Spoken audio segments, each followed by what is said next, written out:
¿Qué tal? Bienvenidos a Primer Plano y iniciamos pues con una nota oscura, desafortunadamente no faltan en este país.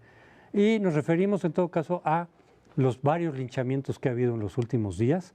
No es algo nuevo y eso es precisamente lo que preocupa, que de pronto en ciertos sectores, en ciertas zonas del país, pues se recurre a la justicia por propia mano, incurriendo en linchamientos de supuestos ladrones o supuestos violadores, donde quizá a lo mejor hay una confusión, donde hay una falsa acusación y sin ninguno de los elementos con los que normalmente debe contar la justicia, testigos, pruebas, la premisa de inocencia en tanto no se demuestre lo contrario. Pues evidentemente la justicia por propia mano hace caso omiso de todas esas consideraciones jurídicas e incurre además en la pena de muerte, lo cual no está contemplado en nuestro derecho. El problema aquí que vemos muchos es que eso ocurre y está como una constante, por eso cada X tiempo nos enteramos de estos linchamientos, más los que no nos enteremos, que quizás los haya, en buena parte porque la justicia mexicana pues no termina por funcionar. Es decir, muchos pobladores ya saben que aún en casos de culpabilidad demostrada, de quienes se meten a robar, de quienes incurren en secuestro o en algún otro delito en contra de los ciudadanos y en contra de la seguridad, pueden muy fácilmente o no ser capturados, porque a veces pues, se lo dejas a la policía, denuncias y nunca supiste qué pasó con esos delincuentes o presuntos delincuentes. O bien, incluso cuando ya los tienen presos, salen por diferentes razones, corrupción, en fin, cosas de leguleyos, y de pronto se puede enterar la comunidad que quien sí demostradamente incurrió en algún delito afectando a la comunidad, sale libre. Entonces se genera, digamos, esta mentalidad pues más pragmática, yo no diría racional, porque en realidad es un salvajismo, de decir, no, antes de que se vaya por fuera de la justicia, antes de ponerlo en manos de la justicia, que en realidad no lo es, nosotros hacemos justicia por propia mano.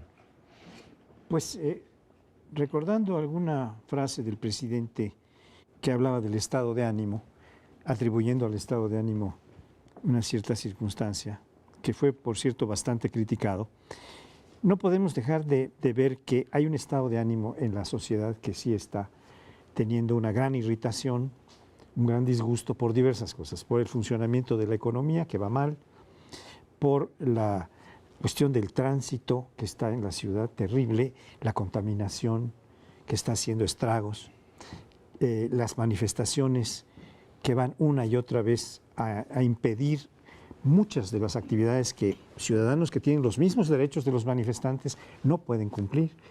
Y hay una exacerbación que pues es parte de este caldo de cultivo que lleva a la gente a veces a esta irracionalidad brutal de estar tomando la justicia por propia mano. Acabo de ver una nota en Brasil sobre Brasil, que por supuesto es una sociedad que está exacerbada en este momento con el juicio a Dilma Rousseff, con toda esta confrontación, la corrupción tan fuerte que también nosotros compartimos.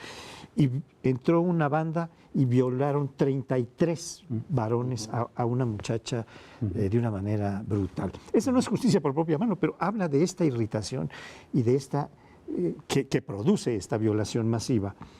En México estamos teniendo problemas graves.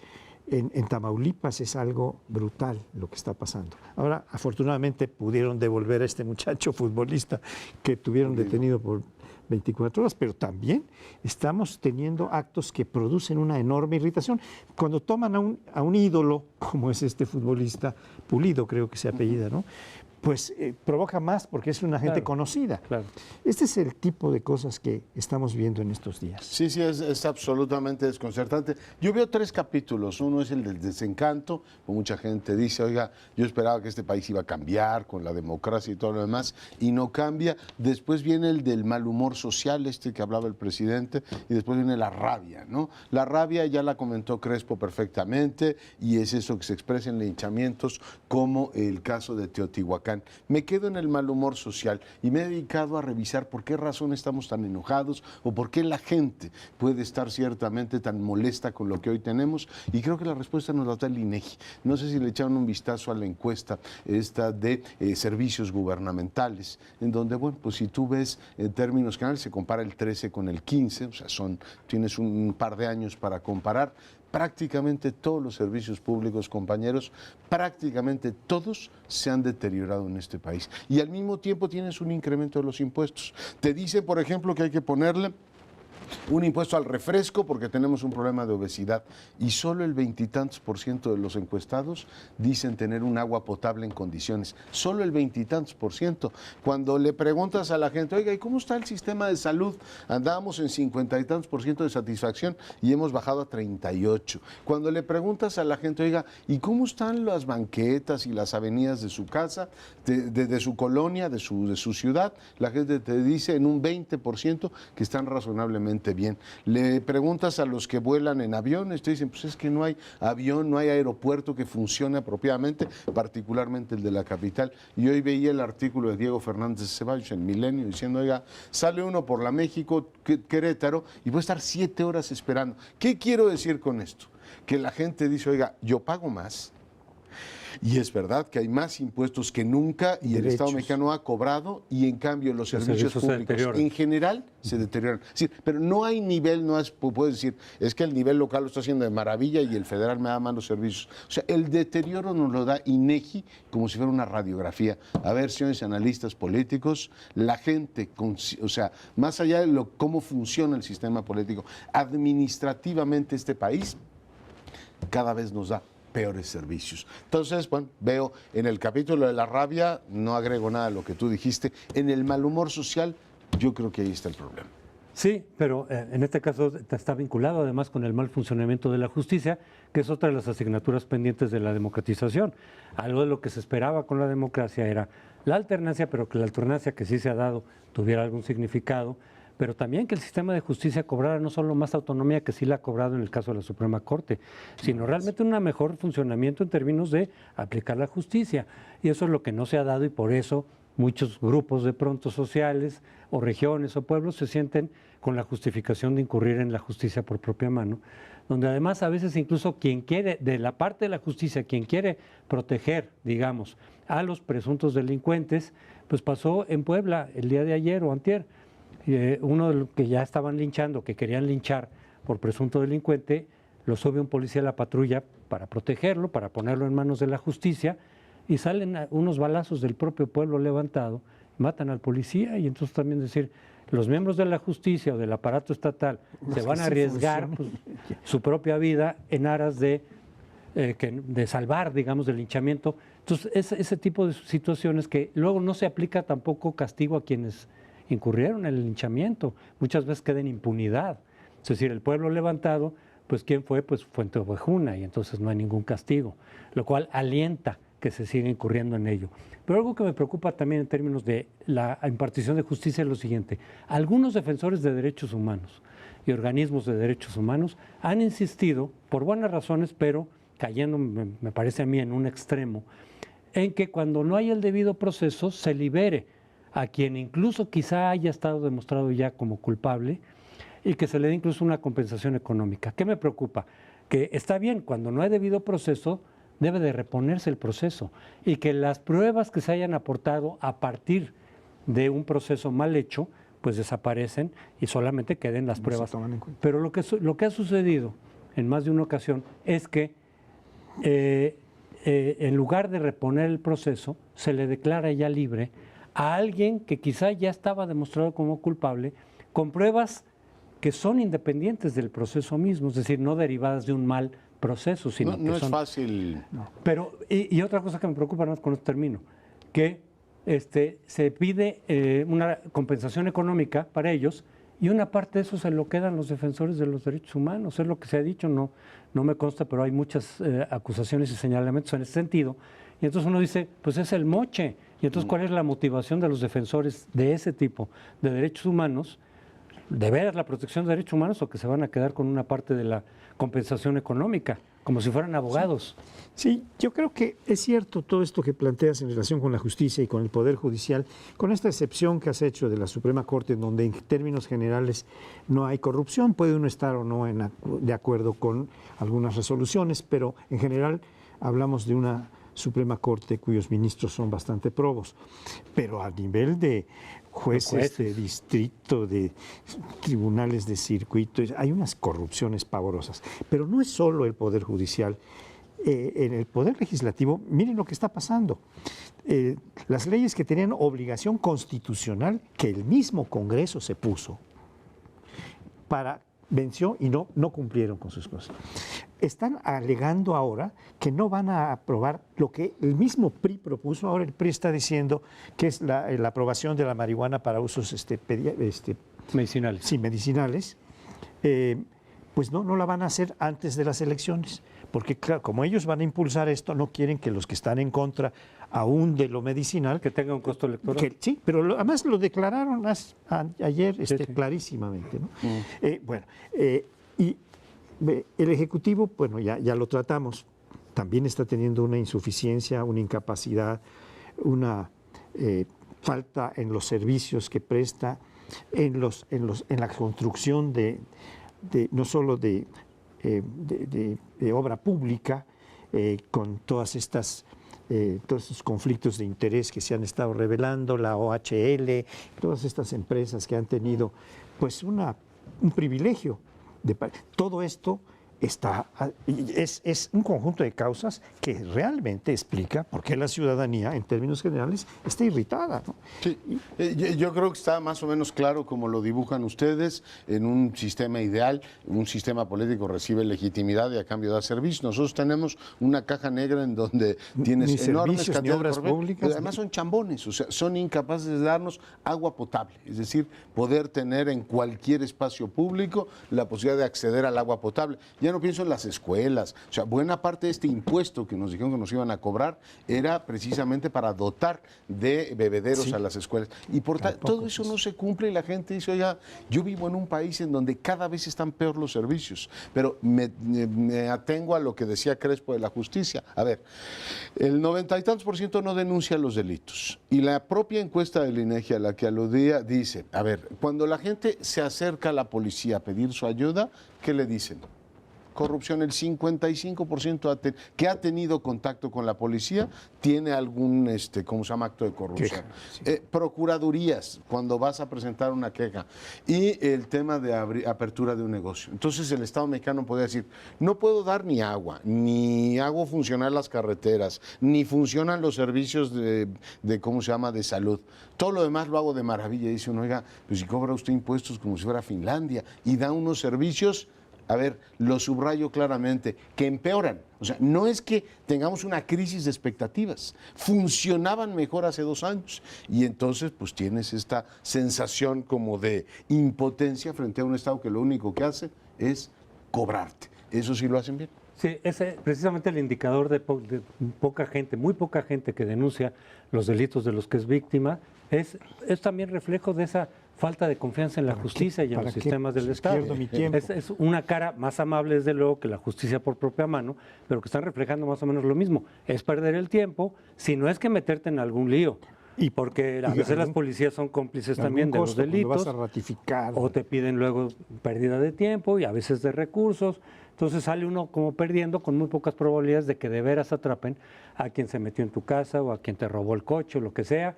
Es parte de esta desconfianza de la justicia. Yo creo que está bastante bien argumentado lo de estas ocurrencias terribles de los linchamientos, de la justicia por propia mano, con todas estas causas que ustedes han estado comentando. Sí, aquí en ese sentido, pues sí, se esperaría un esfuerzo mayor también. Estamos esperando esfuerzos mayores de las autoridades en diferentes temas. El de la justicia es uno urgente. Y el de los servicios públicos. Hay una larga lista, pero la justicia, desde luego, que es, digamos, el motivo de esta plática, de este segmento, es verdaderamente un desastre y a veces nos vamos, repito, de un extremo al otro extremo y no encontramos ese punto de equilibrio que toda democracia exige. Pero vamos al siguiente segmento, estamos con ustedes de vuelta. Bueno, yo sostengo que la calidad democrática en México es enorme, si no fuera porque el financiamiento de los partidos está generando ya discusiones verdaderamente colosales sobre un mercado negro que se maneja, en el que se manejan millones de pesos y no tenemos idea precisa de dónde van. Sería una calidad también perfecta si no estuviésemos viendo en prácticamente todas las entidades donde hay competencia política una guerra sucia en la que no está claro si efectivamente el gobierno se está metiendo o no se está metiendo. Aparecen documentos, por ejemplo, unos publicados en el Financiero sobre Estefan, que de pronto el Universal dice, pues una buena parte de esos documentos que se han publicado son falsos, y uno dice, a ver, en esa guerra, ¿cómo me oriento yo como ciudadano? Insisto, si no fuera por el dinero y la guerra sucia, tendríamos una gran democracia, una calidad enorme. El otro elemento es que uno ve compra de votos por todos lados, o sea, incluso en la inocua constituyente de la capital ve uno que regalan tinacos, el gobierno de la ciudad no se le ocurrió mejor cosa. Además, en pleno proceso de decir, voy a condonar el pago del agua a las colonias que gobierna mi partido. Claro, pusieron el grito en el cielo, el PAN y Morena, y dijeron, bueno, vamos a incluir a otras colonias para que sea menos espantoso el asunto. Pero a ver, el tráfico de, o sea, la venta de votos, la compra de votos, es algo que uno ve por todo el país. Por tanto, este sistema electoral nuestro, que además tiene un componente peligroso, porque dicen los partidos políticos, y dicen bien que a veces el INE se le pasa la mano con algunos temas o que no es lo suficientemente proactivo en algunos otros, el 60 y tantos % de los candidatos que tenían obligación de subir sus informes en línea y de informarle por consiguiente al respetable en qué están gastando los dineros, simple y llanamente no lo han hecho. Después dirán, el INE no fiscalizó apropiadamente las elecciones o las campañas, el gasto en las mismas, y eso explica que haya tantos problemas. En suma, si no fuera por todo eso, la democracia mexicana sería casi sueca. Bueno, lo de la calidad de la democracia es un tema fundamental. Sin ella no podemos pedir muchas cosas que estamos clamando a gritos por ellas, pero si no la sostiene una ciudadanía mayoritaria que se hace cargo de cumplir con los principios democráticos, no vamos a poder llegar a ningún lado con este sistema. Y es una responsabilidad muy compartida. Tendemos a asignársela a las autoridades, y está bien porque hay varias responsabilidades muy claras que tienen las autoridades, el Tribunal Electoral, el INE, etcétera. Pero si vemos lo que pasa con los partidos, es verdadera. Ya dedicaremos un bloque al sistema de partidos, pero yo simplemente hablo de que la calidad de la democracia es impulsada por el comportamiento, por la acción, por la denuncia, por la que los partidos hacen y por el cumplimiento de la ley que ellos hacen claramente frente a la ciudadanía como un factor de demostración de esto es lo que hay que hacer. Tener una cultura de la legalidad no es algo que solo... Y finalmente a la ciudadanía. Parte de la ciudadanía está muy empobrecida y se explica que acepte para dar de comer a sus hijos unas despensas, para construir algo de su casita, algunos bultos de cemento o algunos materiales constructivos. Pero pues es una ciudadanía muy débil. Y la otra parte es una ciudadanía muy corruptora, que está hasta en candidatos independientes estamos viendo estas cosas. Es algo verdaderamente grosero, ¿no? Sí. Corresponde a la ciudadanía una parte, otra parte a las autoridades y otra parte a los partidos, que es una organización intermedia entre la base social y la cúpula del poder. Y hay una relación entre todos, es decir, no puedes tú separar solamente en este caso, digamos, responsabilidad de los ciudadanos, que desde luego que la hay, y que si los ciudadanos no se movilizan, no hacen cosas para presionar, no confrontan, digamos, a las autoridades, a los partidos, para que mejore la calidad de la democracia mexicana, para que rinda los resultados esperados, pero en buena parte es también una respuesta a lo que hacen las autoridades, como decían, no es que sea el humor social, es que vean que lo que estamos recibiendo en servicios, en eficacia de las autoridades, pues en las elecciones es un poco lo mismo. De pronto ves niveles de abstencionismo cuando ya hay una competencia bastante aceptable, ya puede haber alternancia, puedes castigar un partido con otro, eso ya es una parte que no teníamos hace 20 tantos años, y sin embargo la gente cada vez se muestra, me parece, más reticente y más desencantada también del sistema electoral y de los procesos electorales, porque no están viendo consecuencias, es decir, no están viendo una ganancia específica para la ciudadanía como tal. Si podemos tener todas las alternancias, que no pasa nada. Podemos castigar a uno, sube otro igual de corrupto y luego el otro partido, y no sucede, esto no se refleja en lo que esperábamos, que era menor corrupción, menor impunidad, y entonces la gente se va alejando, es decir, es también un reflejo de lo que sucede a nivel de la ineficacia y de la falta de calidad democrática del sistema de partidos. Lo que pasa es su país y la democracia se tiene que llenar con ciudadanos. Yo creo que hay todo un discurso así debilón que tiene miedo de señalar que tenemos una ciudadanía de muy baja intensidad y tremendamente corrupta. Si el negocio, o sea, yo puedo entender que alguien que vive de eso dice, pues en este periodo electoral me viene un dinerito, pues lo recibo y punto, ¿no? Pero tú no tienes más remedio que decir, estás ante una ciudadanía que finalmente no tiene, digamos, la categoría de ciudadano. Finalmente son siervos con los cuales estableces una relación absolutamente crematística. Y eso es deprimente, ¿eh? Eso es deprimente. Yo entiendo que hay un discurso victimista de la sociedad, pero no veo cómo vamos a rescatar una democracia si no tienes una sociedad civil con más intensidad, como la teníamos en los 80. Digo, esa misma gente pidió la democratización del sistema y esa misma gente está indignada con la corrupción. Lo que pasa es que decepcionada. tú eres un institucional, el otro día lo decías. A ver, si las reglas favorecen que haya más dinero en las campañas políticas, lo único que estás haciendo es corromper más a los ciudadanos. Todo el dinero que antes se gastaba en spots, del modelo de la reforma del 2006 o 2007, ¿a dónde se está yendo ahora? Están yendo a comprar los votos de la gente. Sí. O sea, tú tienes una democracia que se corrompe más por la cantidad de dinero que entra. Y apunto finalmente, el tema del modelo de comunicación política. Esta maravilla de que los tiempos del Estado digamos, embutan, no se me ocurre otro verbo, todos los spots de los candidatos. ¿Ya vieron los resultados en Oaxaca? El 40% no sabe quién es Murat, el 60% de los oaxaqueños sabe quién es Estefan. O sea, podrían decir este modelo de comunicación política, preguntarle a los oaxaqueños quién los va a gobernar, 6 de cada 10 te dicen, pues no sé cómo se llama el señor que propone el gobierno que hoy tenemos. Entonces, con esa calidad de información, puedes construir instituciones democráticas. O sea, no voy a caer en el lugar común de cada pueblo se merece la democracia que tiene, pero no hay manera de salvar a la democracia sin demos. No, en parte sí. Hay una cuestión también que yo quisiera resaltar. En parte sí o en todo sí, mi querido Crespo. En parte sí lo de que se merecen.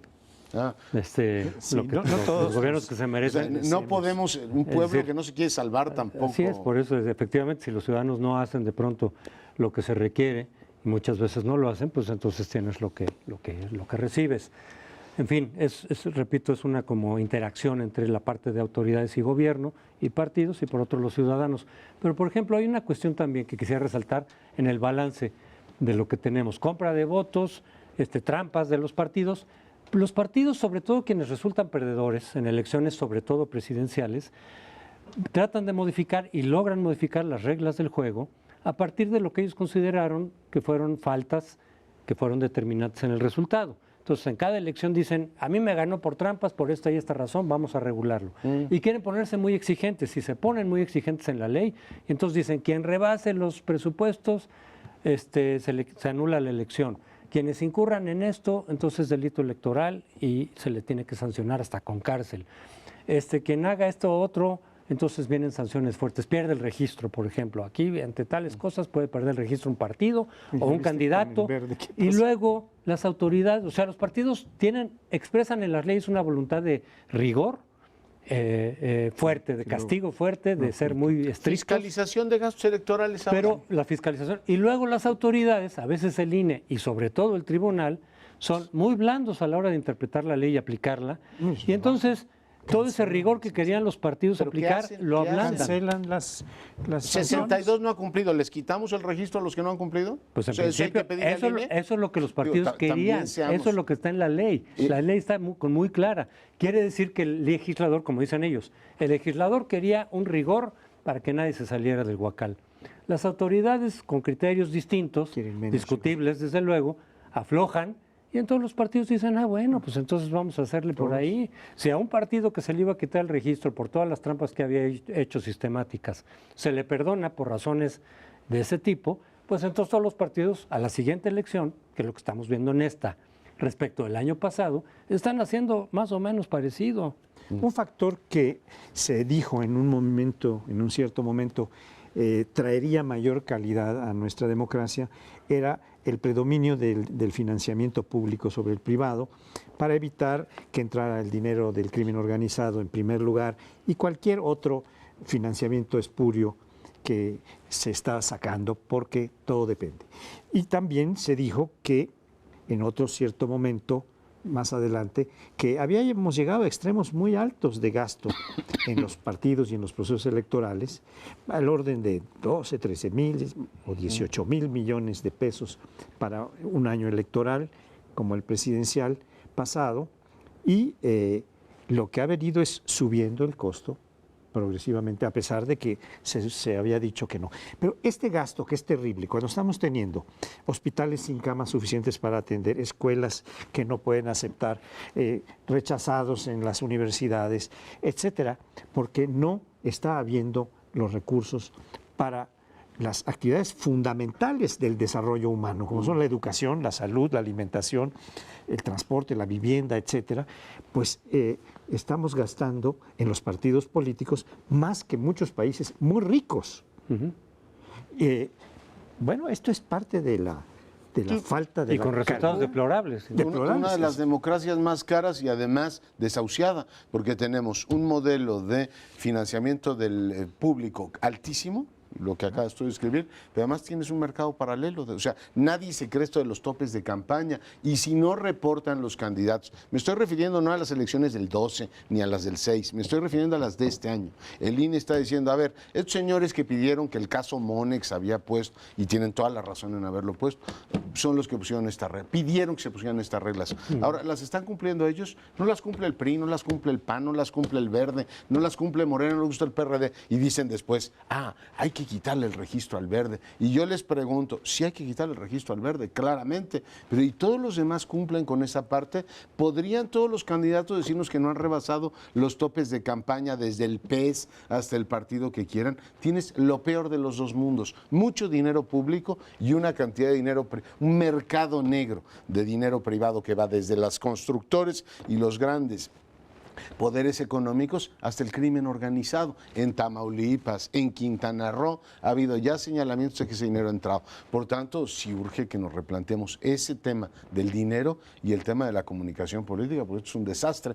Lo de la compra del voto habría que agregarlo. Pero si les parece, hacemos una breve pausa. Al regresar platicaremos del sistema de partidos. Voy a empezar con este tema que ya anunciaba Leonardo hace un momento del sistema de partidos, pero voy a hacerlo con una perspectiva teórica. El sistema de partidos, según los analistas más avesados en esto, no es solamente el análisis del conjunto, el análisis de cada uno de los partidos que integran un sistema, sino que es la forma de interactuación entre ellos. Quiero decir, sus alianzas, sus coaliciones, como se llaman formalmente, o su separación, su puesta en un extremo frente al otro, para que uno pueda advertir con el comportamiento, uno como ciudadano, pueda advertir cuál puede ser el comportamiento y cuál puede ser la decisión que uno tiene para apoyar a uno u otro partido o a candidatos que pone un partido. En relación con el sistema mexicano de partidos, tenemos un partido que siempre ha sido, desde el año 29 que se fundó, el partido oficial y el partido que más poder ha tenido. Aún durante los 12 años que gobernó en la presidencia o que tuvo la presidencia de la República el Partido de Acción Nacional, el PRI tenía la mayor parte de los gobernadores, 18, 19, 20, 21 en distintos momentos, de los 31, 32 si quieren contar al Distrito Federal, el PRI tuvo las 2/3 partes, siempre. La mayoría de los congresos de los estados, la mayoría, en fin, de los puestos públicos en los estados, los tenía el PRI. E incluso el primer gobierno del PAN varios priistas connotados, como el secretario de Hacienda, Francisco Gil Díaz, y otros, fueron a cogobernar. Aunque Madrazo dijo que no aceptaría este cogobierno, pero por supuesto que hubo quien sí lo aceptó, como Reyes Heroles, que se fue a Energía, como Gil Díaz, etc. Entonces, el PRI aparentemente va a seguir siendo la cabeza, el puntal fundamental del sistema de partidos.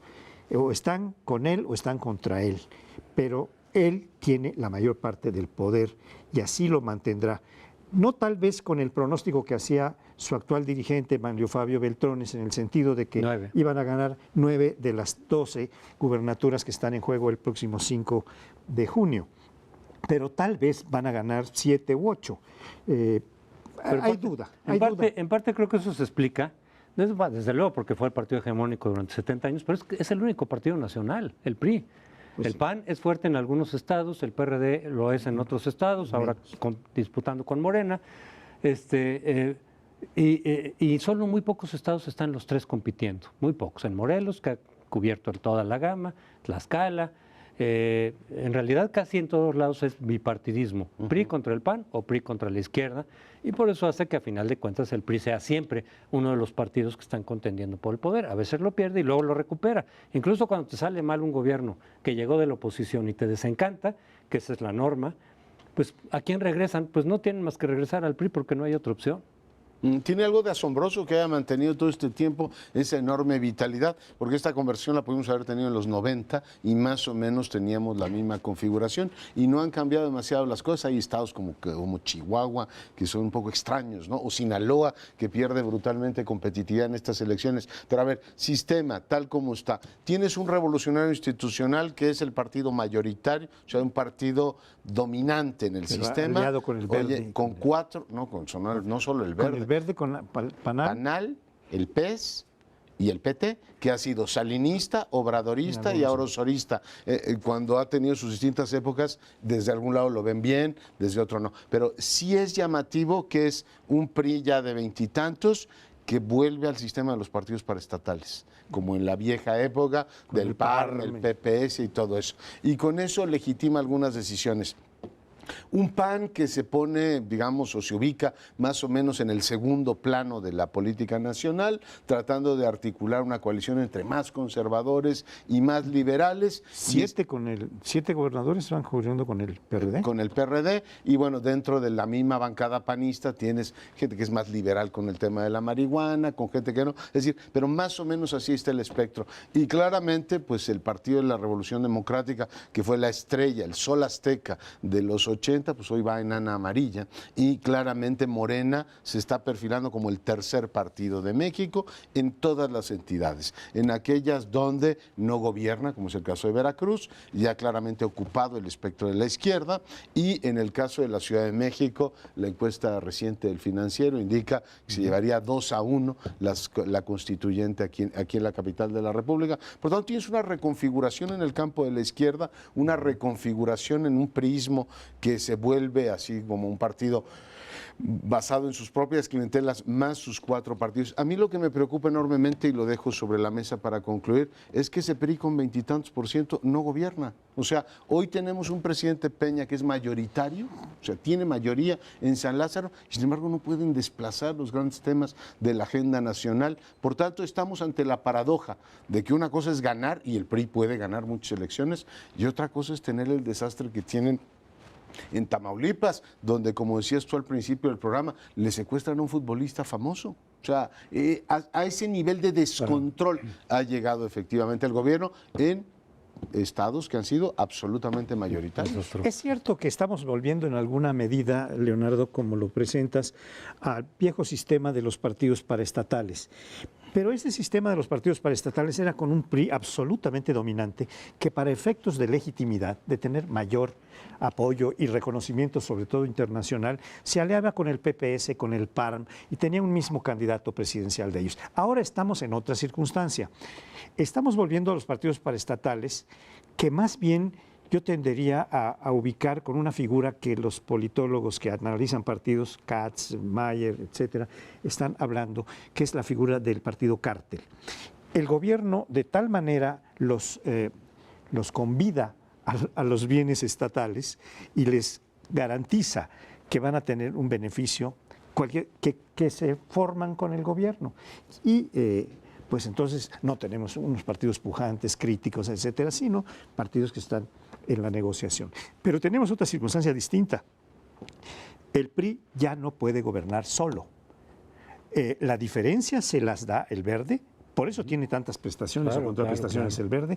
Ahora, en parte el PANAL y los otros, ¿no? De acuerdo contigo. Pues oye, ya no es hegemónico, es mayoritario. Sí, pero vale la pena resaltar que ahora hay una situación ciertamente distinta, hay una pluralidad que ha avanzado, pero por otra parte la reconfiguración del sistema de partidos también está afectada por los independientes, porque en algunas entidades donde hay verdaderos candidatos independientes, porque en otras son candidatos independientes que son pues políticos que no alcanzaron en su partido la posición que querían y se van, como se ha dicho ya varias veces, sobre todo José Antonio en esta mesa, pero sí se reconfigura el sistema de partidos, por ejemplo, en Chihuahua, o en Veracruz, o en diversas entidades. Aquí lo paradójico es que incluso donde el PRI, tú señalas Tamaulipas, desde luego, pero en Chihuahua tenemos un desastre de lo que deja el gobierno del PRI. Veracruz no se diga, de corrupción, de endeudamiento, de inseguridad.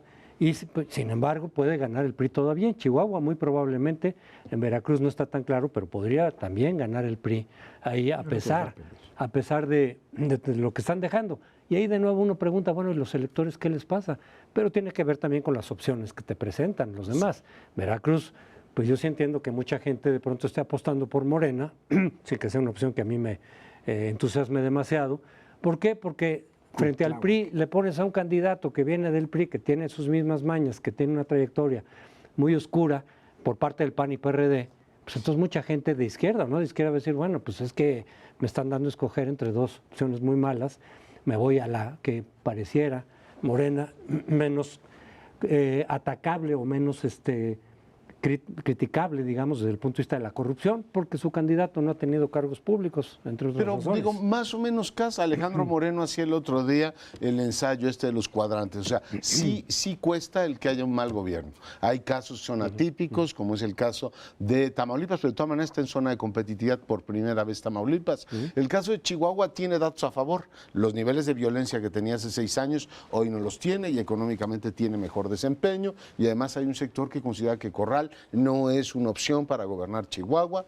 Algunos de los que están apoyando a Barraza, ya hablaremos de los independientes, dicen no, si va a ser Corral, mejor no. El mismo razonamiento que tú haces para Yunes, ¿no? Cada quien tiene sus prioridades. Por eso decía, depende de las opciones que le presentes, ¿no? Si este señor es, no, pero digo, en términos generales, salvo Zacatecas, donde tienes un mal desempeño del gobierno, y sin embargo, Tello está en condiciones de competir. En el caso de Oaxaca y en el caso de no me acuerdo qué otro, están en general prácticamente todos ahí. Si hay un mal gobierno, las posibilidades de la oposición crecen notablemente. Sí. Salvo estos que sí tienen una rareza, incluido Veracruz, donde el priista todavía compite, a pesar del pésimo gobierno que dejó Duarte.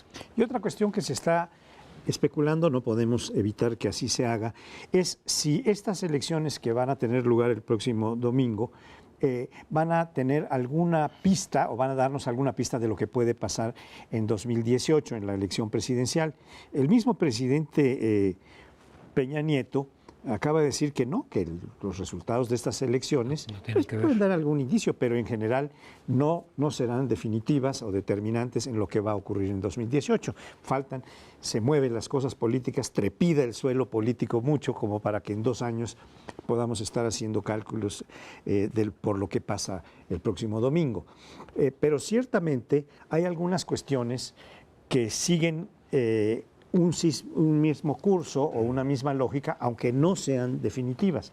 El asunto de los independientes, pues está marcando que va a haber algún candidato o algunos candidatos. Si hay más de uno, creo que en eso ya hemos dicho, Castañeda tiene razón.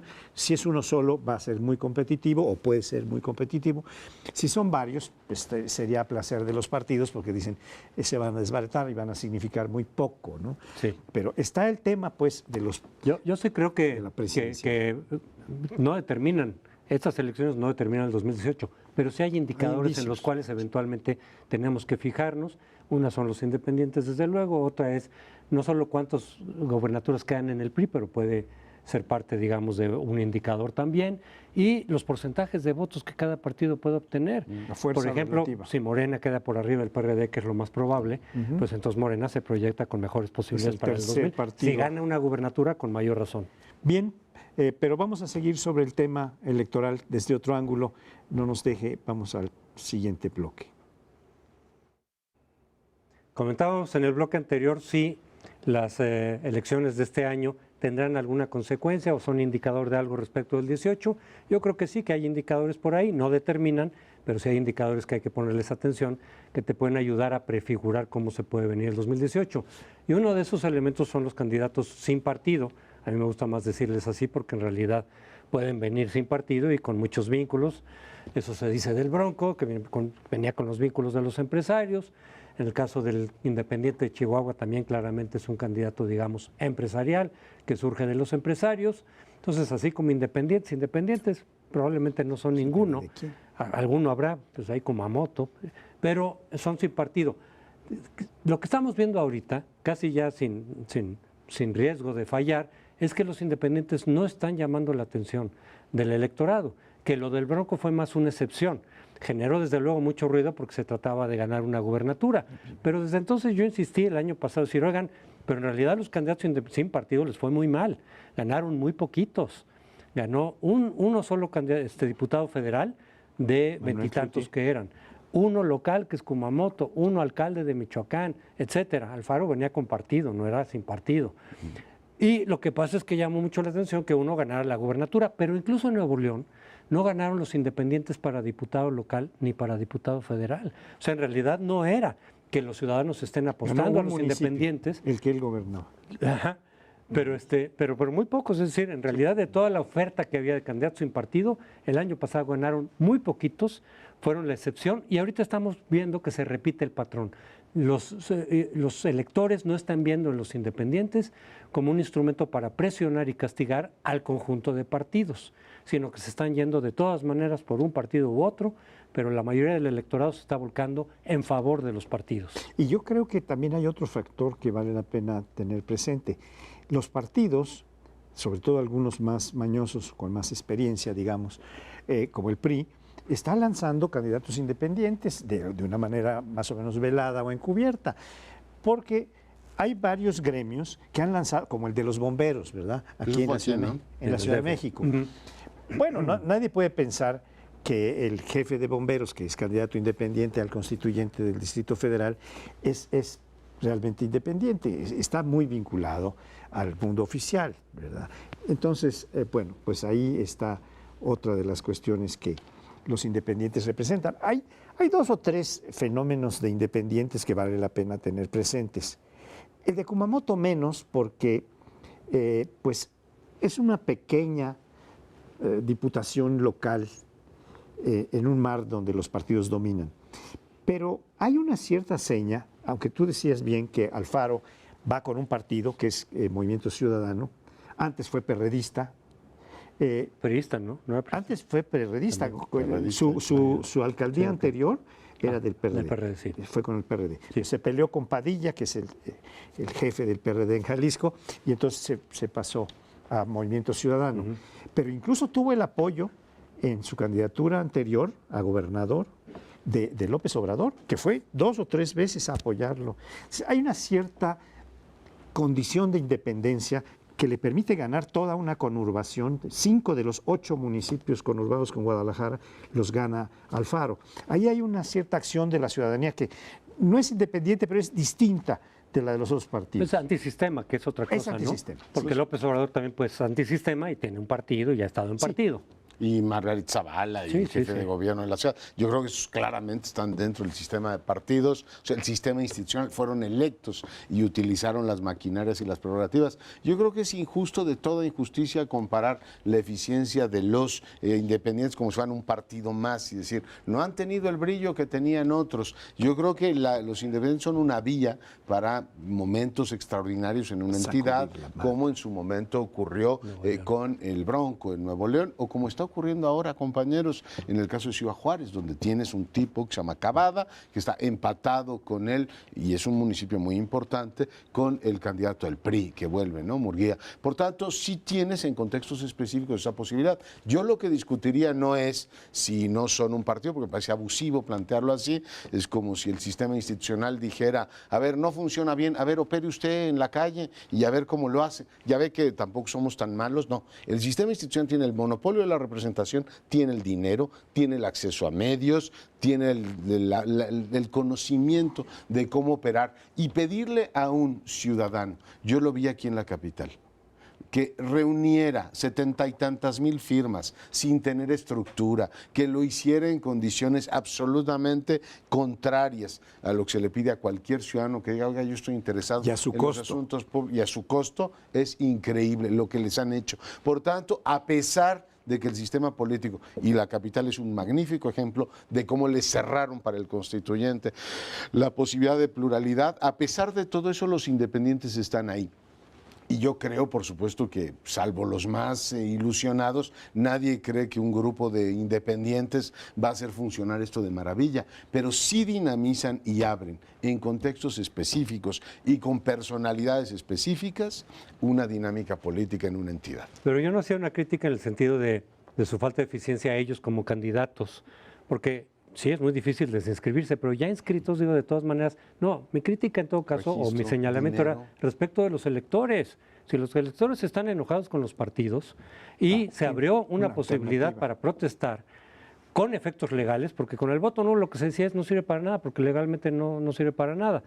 Y decíamos, bueno, pero políticamente significa algo. Bueno, los independientes son una vía que sí puede tener efectos legales, y vaya que cuando ganas los tienes, pero es una forma también de presionar, de castigar a los partidos con aquel electorado que se supone que es muy amplio, las encuestas eso es lo que sugieren, es decir, a mí ya nadie me representa, no me siento identificado con ningún partido, todos son ladrones, todos entran a la corrupción. Si tienen problemas de reconocimiento, creo, ¿cómo vas a conocer tú a una ciudadana que quería ser candidata y dices, pues la mujer tiene a lo mejor muchas intenciones, no sé quién es? No, por eso, se relaciona una cosa con la otra. Pero digo, de todas maneras, los electores, a final de cuentas, con todo lo que dicen que están enojados, desvinculados de los partidos, siguen votando por los partidos. Desde luego, un elemento es... ¿O no? Sí, o no votan los abstencionistas. ¿Cómo está el nivel pero de quienes abstención? sí votan, a final de cuentas, los independientes no les está representando una vía. Eso es lo que yo estoy diciendo. No lo han visto, no lo han comprado los electores como una vía para expresar su descontento, para castigar a los partidos con un posible efecto legal. Pero yo creo que tiene razón Leonardo en cuanto a que han tenido un cierto efecto sobre el sistema político, sobre el sistema de partidos, e incluso para modificar algunas cuestiones de la ley electoral, del proceso electoral, porque los ciudadanos o un grupo de ciudadanos importante en distintas regiones ha utilizado para combatir, para sacudir el árbol de los partidos a las burocracias que están tomando decisiones que no les corresponden, que le hubiera correspondido a la base. Entonces la gente dice, pues me voy. Y aún los políticos que se salen, porque tienen su propia clientela, su propio prestigio, sus recursos, se van como candidatos independientes. No todos son rechazables o deleznables. Hay algunos que, aunque estuvieron en un partido y se van a la independencia, pueden tener una buena justificación a la luz de su sociedad y de sus electores.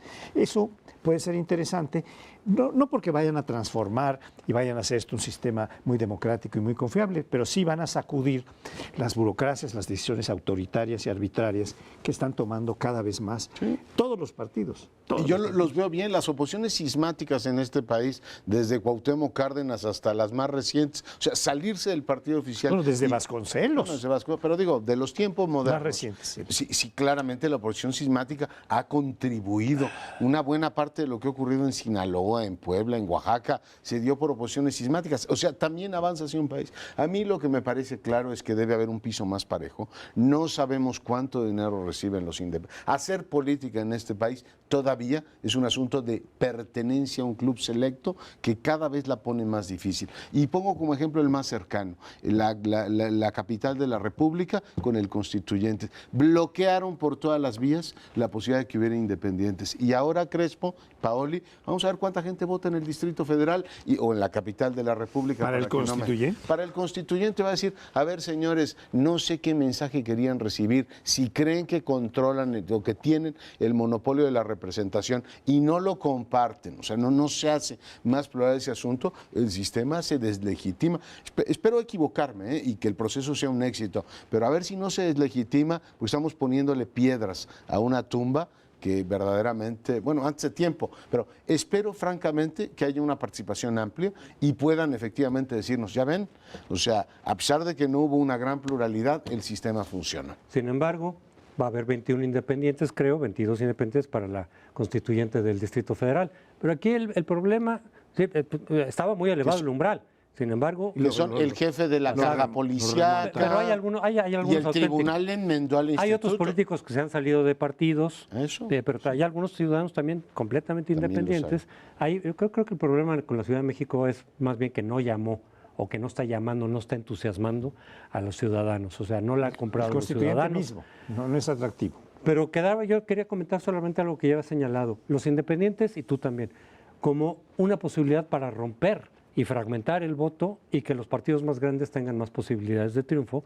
Lo que estamos viendo en Chihuahua, ya lo habías tú señalado, claramente está en ese sentido. Le impide el candidato correr. independiente, en ese caso, puede favorecer a que el PRI se mantenga en el poder, pese a la enorme corrupción con la que está entregando esa entidad. Pero se nos ha terminado el tiempo. Gracias por acompañarnos. Nos vemos el próximo lunes.